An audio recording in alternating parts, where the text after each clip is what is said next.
Setelah tragedi semua itu kan tetap hidup terus harus berlanjut ya untuk keluarga ibu khususnya keluarga korban begitu ya eh, ibu.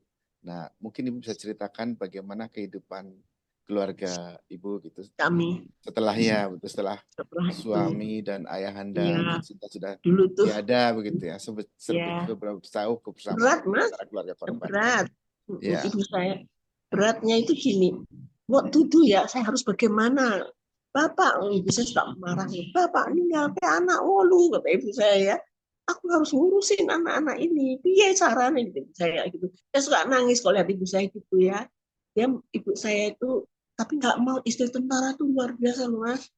Kekuatan batinnya itu yang tidak bisa dibeli oleh siapapun. Nah, waktu itu Bung Karno mungkin ada rasa salah, nyuruh Bu Dewi ke rumah dan Lembang, Bu Dewi Soekarno yang Jepang itu, supaya ibu saya di offer gedung Sarinah itu loh. Department store Sarinah itu kan dari pampasan perang Jepang, Bu Dewi yang ke sana. Ibu saya menolak, saya tanya, Bu, ngapain Bu Dewi hampir tiap hari ke sini, emang ada apa sih? Gitu. Itu ibu disuruh pegang Sarinah, terus ibu mau nggak? Mau, saya marah kan. Terus saya tuh marah waktu itu sama Bung Karno karena kok yang begitu deket akhirnya kayak begitu gitu loh. Nah, terus Bu Dewi nggak berhasil pokoknya karena ibu saya nggak mau, tapi tiba-tiba ibu saya bikin museum ya, TNI lah yang bantu ya, Angkatan Darat. Jadi semua yang ada di rumah itu ditinggal seperti itu. Uang bapak saya terakhir di dompet, cincin sesko, semua ditinggal di situ. Dan kami pindah ke seberang yang meresmikan Pak Harto sebagai Menteri Panglima Angkatan Darat, gantiin bapak saya kan. Tapi memang situasinya itu berangsur-angsur pulih ya, karena setelah SP 11 Maret itu memang sikat habis gitu, terutama Pak Sarwoedi yang sahabat bapak saya sejak kecil di Purworejo, keliling lah sampai ke Bali. Nah, waktu itu Bali juga terjadi pembunuhan luar biasa, saling bunuh gitu. Waktu itu kan belum ada Komnas HAM, belum ada apa hukum-hukum yang kayak sekarang ya. Jadi masih apa namanya, hukumnya hukum rimba gitu. Jadi Pak saling bunuh itu biasa, nembaki orang itu biasa. Itu keadaan. Dan saya maklum kalau TNI Angkatan Darat marahnya luar biasa sama PKI ya, karena jenderal-jenderalnya, para petingginya begitu kan. Bapak saya aja udah gugur tuh masih dipotong lehernya coba. Dan yang nyambung cuma tulang belakangnya, matanya juga diambil. Jadi ya nih wis dipateni, mereka teriaknya gitu mas, ya nih wis dipateni, sukses katanya mereka. Jadi kalau di filmnya nyanyi ya, kalau yang sebenarnya menurut keterangan Pak Kitman yang agen polisi yang menemukan sumur bersama Pak Bardi itu, dengernya itu ya nih wis dipateni, ya nih wis dipateni, lalu mereka berteriak sukses sukses. Itu di lubang buaya. Nah, Pak Harto mengambil alih seluruhnya karena udah nggak bisa apa-apa. Ketika SP 11 Maret dikeluarkan, menurut ceritanya Bu Harti ini ke saya, karena saya kan terus melakukan research ya, karena ibu saya selalu gini, kenapa Bapak mau dipateni? Apa salahnya? Apa salahnya? Itu juga nggak ngerti. Mulailah saya menulis buku, mulailah saya mewawancara Pak Nasution, Pak Sarwoedi, Pak Mitro, semua jenderal-jenderal yang saya ketemuin itu memberikan penjelasan kepada saya. Jadi saya tahu banyak sekali apa namanya mas, rahasia-rahasia yang saya tahu semua itu mereka pada cerita. Jadi saya tahu oh bapak saya itu seperti ini di luar kantor kan, beliau beliau kan dulu bentuk Banteng Raiders melawan DITII, PRRI Permesta, ya semua ya merebut Irian Barat. Dan orang-orang yang berkhianat kepada ayah saya adalah dari Banteng Raiders, pasukan yang bapak saya bentuk. Sekarang masih ada di Serondol Semarang satu batalion.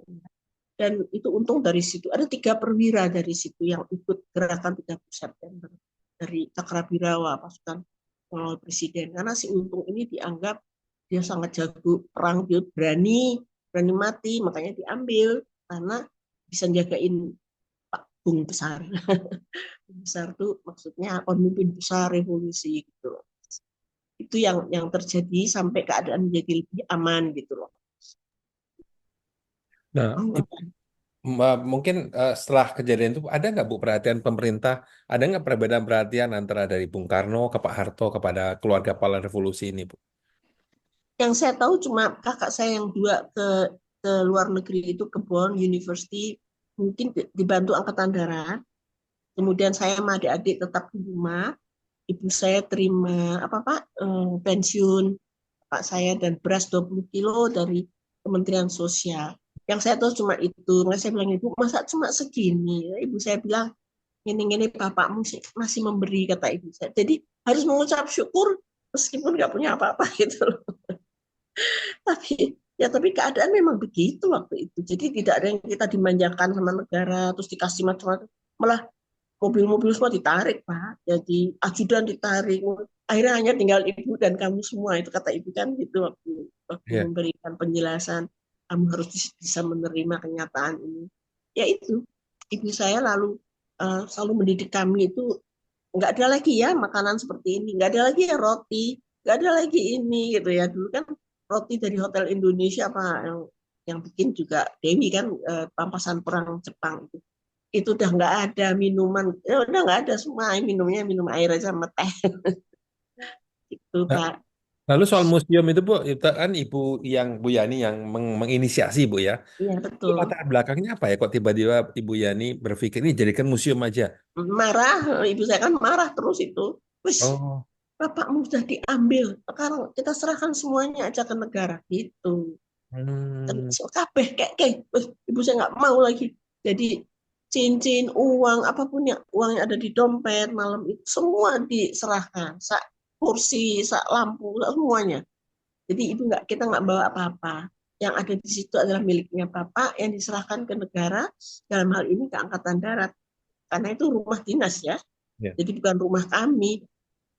Kalau rumah yang di Taman Suropati, kalau nggak salah juga itu punya Angkatan Darat, tapi diambil oleh Mabes TNI. Misalnya ya. Tuh. Tapi Hmm, kan nama harumnya ada di mana-mana, Pak. Dan itu ya, betul. nilainya lebih dari uang, Pak, kalau menurut Ya, saya. betul. Ya, Oh, saat jadi, susah-susah. hmm, Susahnya kita masih bisa makan gitu. iya Bu. Jadi memang itu latar belakangnya karena Ibu Yani itu marah ya Bu ya. Jadi udah Marah. nggak mau lagi urusan. Kenapa? Hmm, Semuanya diambil. Bapakmu dicikok, bapakmu udah diambil, dibunuh. Jadi kita terus mendengerin ibu kan, oh ngomel terus ibu tiap hari gitu ya.